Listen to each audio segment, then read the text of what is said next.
First of all, I would like to thank Dr. Srinivas and team for giving me this opportunity to talk about Vestibulo Autonomic system. And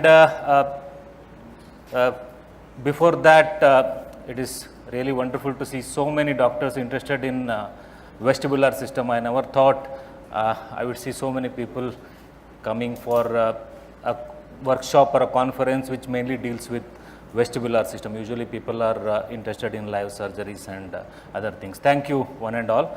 I will start with the vestibular system, vestibulo autonomic system. The first thing I would like to cover is motion sickness, which is also known as kinetosis, but Dr. Srinivas will be talking about motion sickness in detail, so I will be very brief about motion sickness. The main thing I want to cover today is vestibulo sympathetic reflex. That is the newer concept, a very important concept, and a field where more research is undergoing, and it can be very important in the future. So in that I will be covering vestibulo cardiovascular reflex, which is much more important, and clinically it can be adopted in various ways, which I am going to talk. And a few words about vestibulo respiratory reflex. It's in a very nascent stage of research, and right now we don't have much of information about it, but still I would like to talk about a little bit about vestibulo respiratory reflex. And very important is clinical relevance. We are all clinicians, most of us, and we would like to know what is in for us in this vestibulo autonomic system, whether it is just a physiology, or we would like to know the clinical relevance of this vestibulo autonomic system, especially the vestibulo cardiovascular reflex, because motion sickness, most of us know how to treat and how to diagnose. Most of the times it is just a clinical diagnosis given by the patient himself, but as far as vestibulo cardiovascular reflex is concerned, there is a lot to be learnt here. So a brief few slides about motion sickness. It is also known as physiological vertigo, because it's not exactly a disease or sickness. It is the abnormal response of our system which integrates the motion. So there is some abnormal signals which it cannot process properly, and gives rise to symptoms. So it can be called as physiological vertigo, and we know the signs and symptoms of it: nausea, vomiting, pallor, and cold sweating. Most of the times patient come to OPD and tell that I have motion sickness, I need treatment for it. So a diagnosis is not really a problem here. And reactions, most of these patients have following reactions when they overcome or when they are having motion sickness. Like some patients will be sighing, yawning, hyperventilating, there will have some flatulence, headache, and drowsiness. They are all the reactions that depending on the patient. Some of the patients will have all or some of these reactions to motion sickness.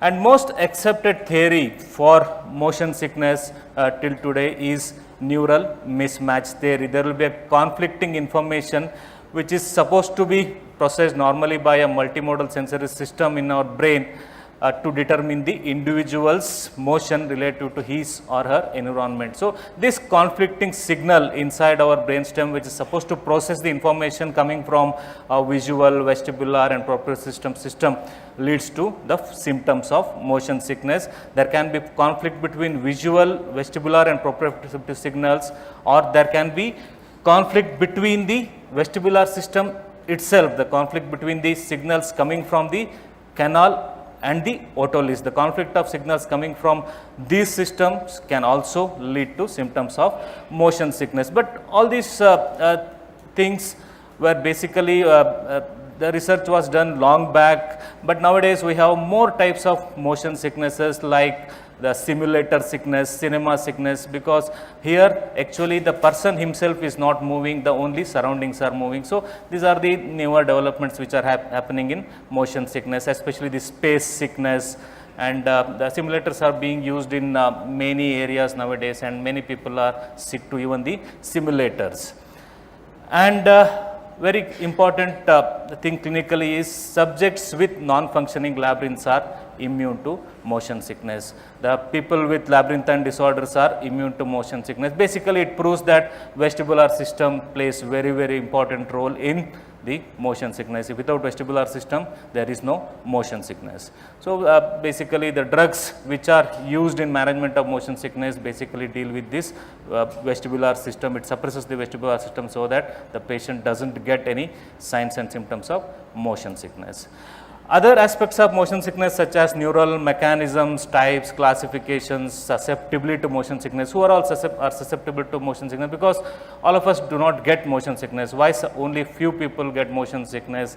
Central structures involved in motion sickness and prevention and treatment, I think, will be dealt by Dr. Srinivas. So, I am not going to go in detail about all these aspects.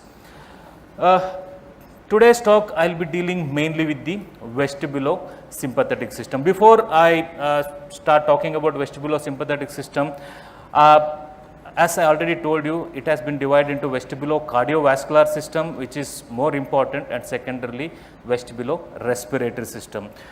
Before we go into the details of the vestibulo-cardiovascular system, we have to understand few basic concepts which all of us know. When a person suddenly changes his position, especially from a supine to standing position, everybody knows that there is pooling of the blood in the lower limbs, which can potentially lead to decreased cardiac output. But normally it does not happen, because we have certain reflexes which maintain the cardiac output. And in that system, nowadays it is known that even the vestibular system plays a very, very important role. Earlier it was thought that they are only the baroreceptors or the stress receptors in the vascular system, which basically cause vasoconstriction, the sympathetic reflex which causes vasoconstriction and leads to improved cardiac output, or most of us do not get any symptoms even if there is some pooling, which because of the reflex becomes normal because of vasoconstriction. But nowadays the importance of vestibular system in management of this condition is becoming important. This physiology is becoming important. Vestibular system plays role in coordinating alteration in blood distribution in the body and also the respiratory muscles activity that are needed during movement of changes and posture. We all know that changes in the posture are first recognized by the vestibular system. The other systems take little longer than the vestibular system, but vestibular system recognizes it faster. It is more active and more precise. The first evidence of involvement of the vestibular system in the management of orthostatic reflexes or management of orthostatic hypotension which can occur was recognized much earlier in 1970s by Doba and Rice and colleagues in their study or research conducted in cats. After that, there has been lot of research which is going on. This was the first paper which recognized this reflex. Head up tilts or standing in humans, we already know that results in venous pooling in the lower part of the body, decreased cardiac output, and we know that according to Starling's law of the heart, cardiac output is directly related to the venous return to the heart. So, what is supposed to happen if at all we stand suddenly? So, there is venous pooling in the body. Because of the pooling of the blood in the lower limbs, there should be decreased cardiac output. Then the baroreceptors and the atrial stretch receptors, they recognize that there has been a decreased cardiac output, then they act over the sympathetic system, cause vasoconstriction, and then because of the vasoconstriction, there is improved blood circulation into the system and cardiac output becomes normal. But these all steps to happen, it takes some time, more than 1 second, to baroreceptors and atrial stretch receptors to get activated. It requires the cardiac output to reduce. But if that is the case, every one of us will have some symptoms of orthostatic hypotension. It takes more than a second. So, at least for that moment of time, the cardiac output is less, but physiologically nothing happens. So, the reason which is under research now is the importance of the vestibular system in management of this. So, we know that there will be reflex vasoconstriction, increased venous return and maintenance of the cardiac output, which is basically is due to the combination of work done by the atrial stretch receptors, baroreceptors in the aortic arch and carotid sinus, and also the vestibular system. All these days vestibular system was not really considered in this process. We have studied it in our MBBS days and later, but never vestibular system was never discussed in the concept of this mechanism. But nowadays the importance of vestibular system is considered. So, how exactly the vestibular system acts here? The advantage of vestibular system is it can give feed forward adjustment in the blood pressure.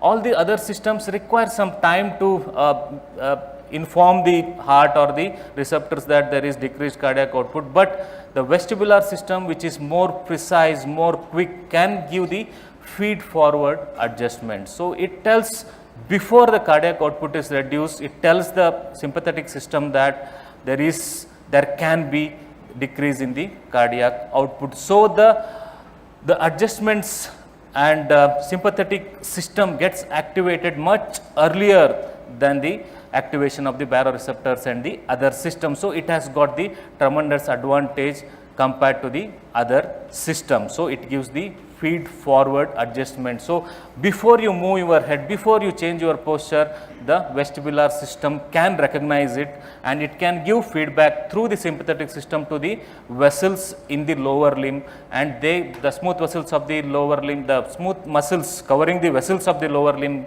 they get contracted and there is vasoconstriction and increased blood to the heart, so that the cardiac output is maintained. That is the advantage of the vestibular system over the other systems.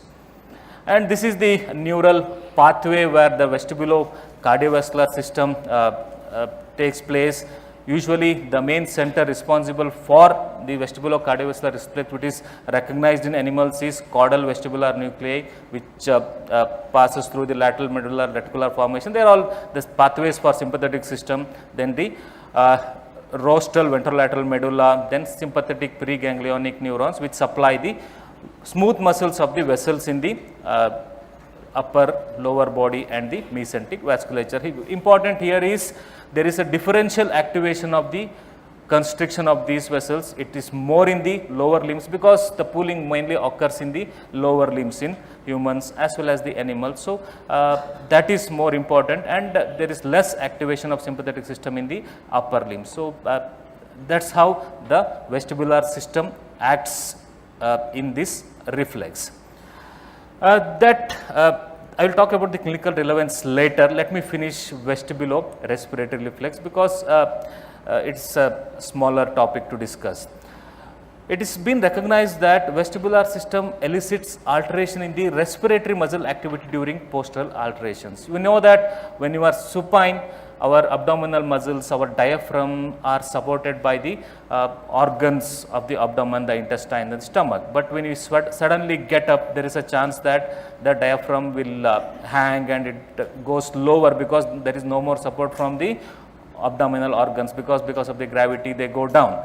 But this does not cause much of the problems in our respiratory system, because again it is thought that, though it is not proved beyond doubt because we do not know the clinical significance of it, it is thought that the vestibular system again here gives the feed forward signal to the abdominal muscles and also the muscles of the tongue, which also can fall causing respiratory difficulty. It gives feed forward signals to these muscles so that they do not become loose and they become taut, so that they can resist that change in the posture and the breathing continues to be normal during our postural changes. And the vestibular system acts, as I told, to stabilize the resting length of the diaphragm during the head up orientations of the body.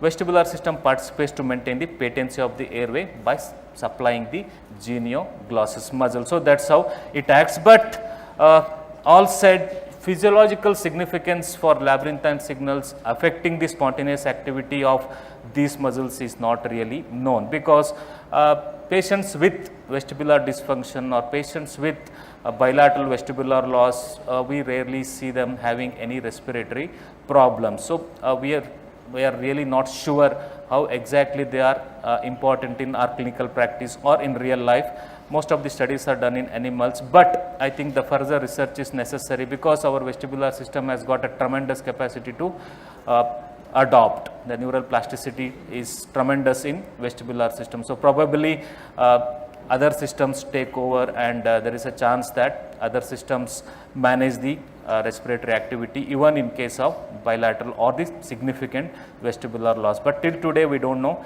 what is the physiological importance of this vestibulo-respiratory reflex.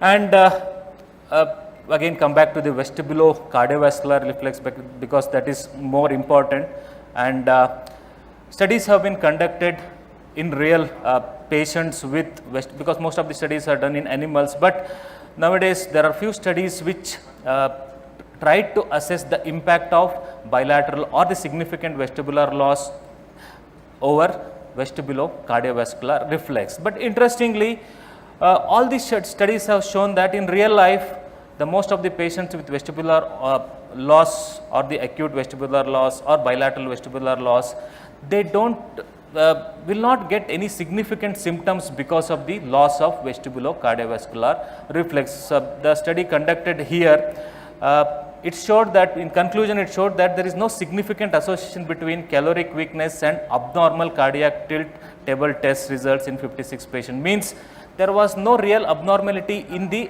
orthostatic blood pressure or the blood pressure taken during supine and standing position in patients who had proved vestibular weakness. So, there was not much of difference. So, we are not really sure how exactly it becomes important. Probably the reason given is the vestibular system, again it has got a tremendous capacity to adopt. The center, the cerebellum and other systems, they adopt very fast and they make sure most of these patients do not get any symptoms. But there are few conditions where the symptoms can occur, especially the old individuals where the other systems like baroreceptor and stress reflexes are not really working, and some cases very rarely even there is a involvement of the vestibular system with the system like cerebellum, there is a cerebellar infarct in the brain stem.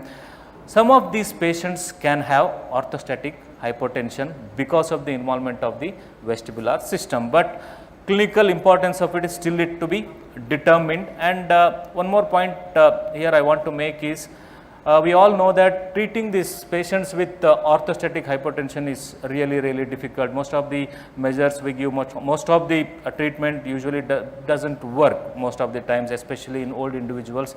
There might be a window here to find a drug which acts over the vestibulo-cardiovascular system, because it can be a wonderful method of managing these patients with vestibulo-cardiovascular patients with orthostatic hypotension, because it is this drug can be a wonderful drug because it acts precisely over the vestibulo-cardiovascular reflex, which can give the same feed forward signal to the lower limb vasculature, so that the cardiac output is not reduced and patients won't get the symptoms of dizziness what they get every time they get up from the supine position. So, there can be a window of opportunity here for research a drug which can act on these pathways.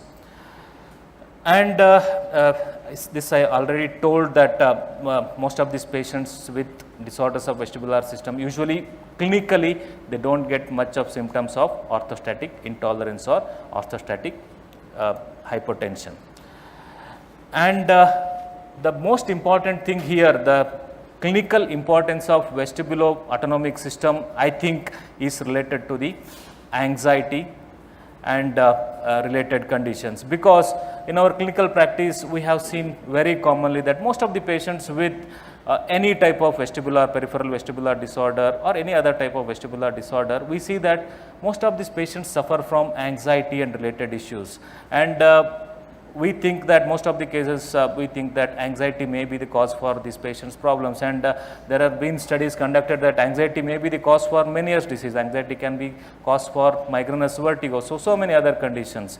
But we have to understand that is this vestibulo-sympathetic reflex can be the reason for the anxiety and related issues in these patients, because vestibular loss can cause persistent activation of the sympathetic system. a stressful autonomic response which persistently activates the fight or flight response. We know that the activation of the sympathetic system activates the flight or fight response. This is a normal physiology we know. A decompensated state following a vestibular damage leads to persistent non-physiological activation of the vestibular afferents, which triggers autonomic responses that acts as interoceptive stressors and potentiate emergence of anxiety. Basically means that a decompensated state of a vestibular damage, maybe vestibular neuronitis or a chronic Meniere's or anything, can lead to persistent non-physiological activation of the sympathetic system. So that can act as a that can be a potential reason for anxiety in these patients. It has been seen that the patients with agoraphobia, which there is an unnatural fear of certain places and situation, and related anxiety disorders which are related to agoraphobia, it can be strongly linked to vestibular dysfunction. Many of these patients with agoraphobia, when they undergo this vestibular function, that they can show abnormalities. So there can be strong association between these agoraphobia and related anxiety disorders and the vestibular dysfunction. And this relationship between the anxiety and vestibular dysfunction can be bidirectional. Hyperventilation, a common physical manifestation of panic or anxiety, can negatively impact vestibular system, and the opposite is true. Vestibular dysfunction can impact the patients with panic and anxiety. So the relation is bidirectional. Anxiety and vestibular dysfunction are interrelated. That's what the studies have shown. And anxiety patients often manifest abnormalities on vestibular function test. This is a very common occurrence. We have seen in VNGs many patients with chronic subjective dizziness or apovic postural vertigo, they show abnormalities in VNGs. Even the patients with migraine and anxiety and related disorders, they show abnormalities in video nystagmograms. So that is probably because of the relationship of the vestibular dysfunction and its relation to the sympathetic system, which can lead to anxiety. Since they are interrelated, obviously anxiety or a related disorder such as chronic subjective dizziness can have dysfunction in the vestibular function test. The abnormalities can be seen in these patients. So these VNGs should be read with some care, because already we know that the vestibular sympathetic system can lead to all these problem in the dysfunction of the vestibular sympathetic system can lead to all these issues. And this is a very interesting study done by Furman and colleagues. They talked about a condition known as migraine anxiety related dizziness, or they called it as MARD. And they thought that this disorder may be directly related to the dysfunction of the vestibulo-autonomic system. So what exactly is MARD? And if you think, we might have seen many of these type of patients in our clinic, especially we see this giddiness patient regularly, and many of these patients with migraine, they have related anxiety. Many of these patients with vestibular migraine, they may have related anxiety. Many of the patients with anxiety, mainly the psychiatrists see them, they can have dizziness. So this paper talked about migraine anxiety related dizziness, and they named it as MARD.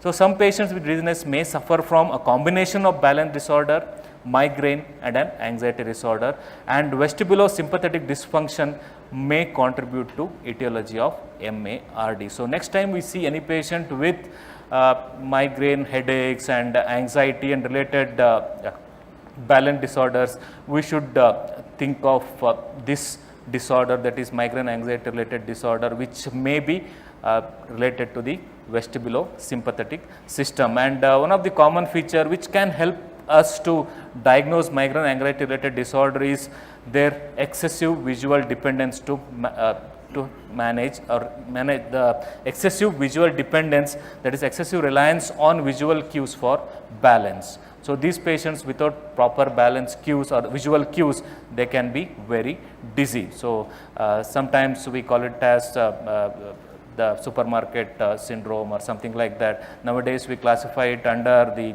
migraine and vestibular migraine related disorders, and this paper talked about this condition coming under the category of migraine anxiety related dizziness, and they thought that the vestibulosympathetic system may be the etiology behind this condition. So in conclusion, vestibular dysfunction can present with a variety of symptoms and sometimes see complaint focusing on cardiovascular system, headache, anxiety or balance issues. So vestibular dysfunction may not always be just giddiness. Sometimes these patients may come with just orthostatic intolerance. These patients may come with just headaches. These patients may come with just anxiety. So many of these patients with related balance dysfunction and cardiovascular abnormalities or anxiety should be evaluated for vestibular dysfunction. And vestibular sympathetic system, the understanding of vestibular sympathetic system just makes us to know the relationship between these conditions.